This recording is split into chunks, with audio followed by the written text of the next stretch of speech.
Periodics, the Savages of Rocks here, and welcome back to a preview of Arsenal versus Crystal Palace at the Emirates tomorrow night. Before we get into this preview, I would like for you to like and subscribe, comment if you must, and that's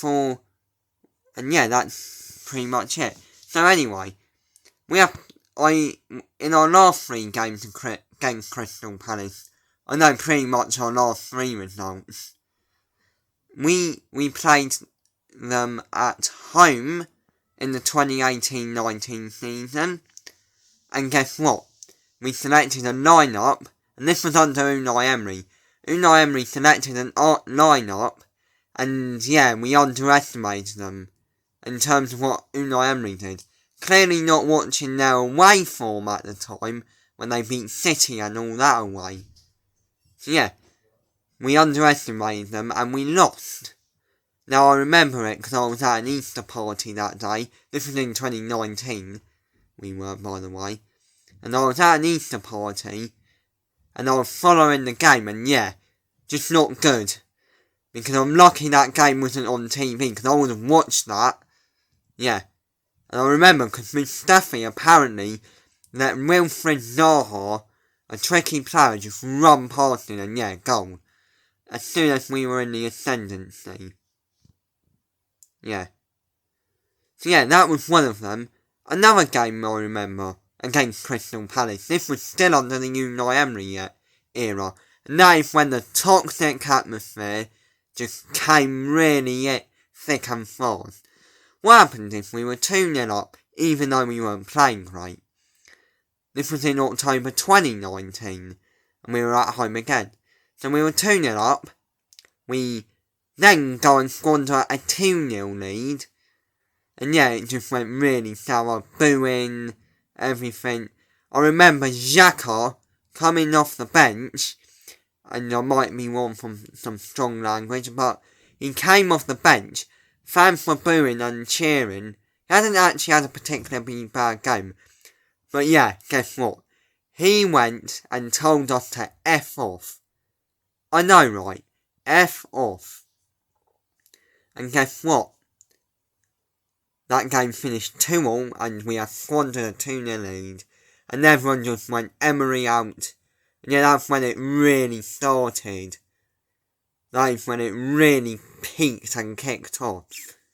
And then, one in January 2020, Aubameyang got sent off with a decision that was overturned, but we managed to survive without him. But we were going for a spell of constantly drawing games, and that was like in the first few weeks of Mikel Arteta being manager. So we go into this game with Palace gaining a bit of an upper hand on us.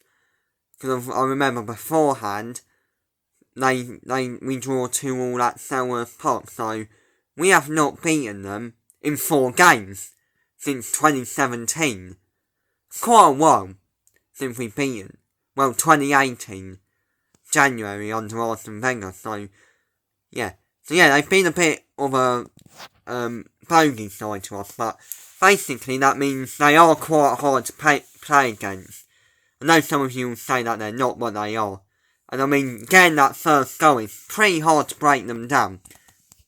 And this is a team that you should not take lightly, because I have some good players. Except from one player who I don't like as well. And I think you might know what that is. And if he does really do anything stupid for one of our players, I'll call him out in my match review. But anyway, in terms of fitness, I hear Thomas Partey will be available for selection or being assessed. And Gabriel will be available, so that's good. We got our best summer signing. I mean, Thomas Partey will be, but the trouble is he's been injured and he's been a bit cursed. But when he has played, he has been superb. So if both Gabriel and Thomas Partey can start, I mean, Gabriel could be out still, but if Thomas Partey can start, he can transform our midfield. I mean, we are going to need more signings. That's why I really want us to sign some players. Speaking of which, I must welcome this player called Omar Rakik to the club.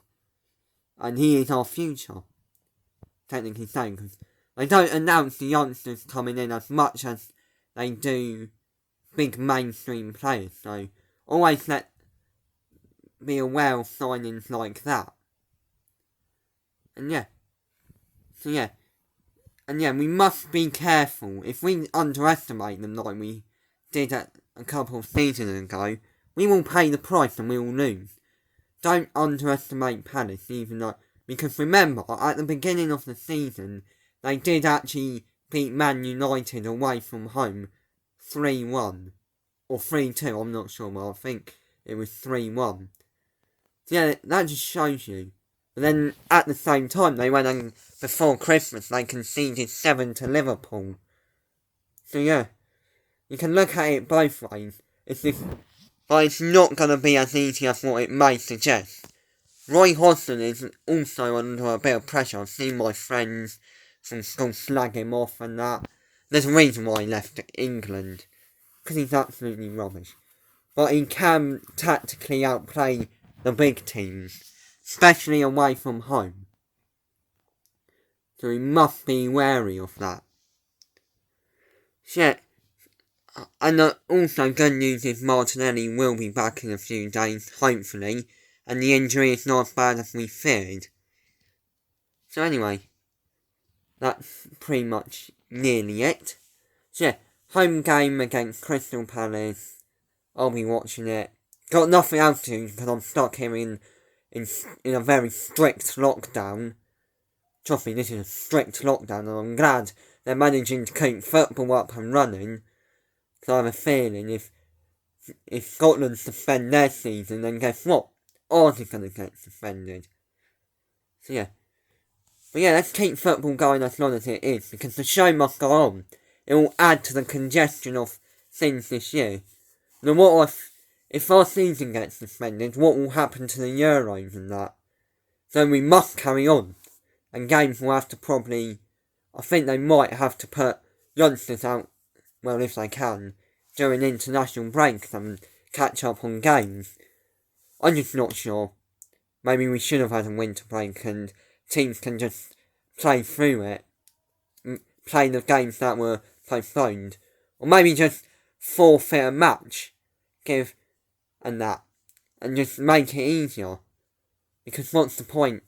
Because how are teams going to put games in an already congested fixture? So I think the end of the season might be pushed until the beginning of June. So I don't see it ending on the 23rd. I can see it ending at the end of by the beginning of June. So yeah, that's my thoughts. So yeah, thank you for watching this preview, and yeah, see you in my reaction if I can do one.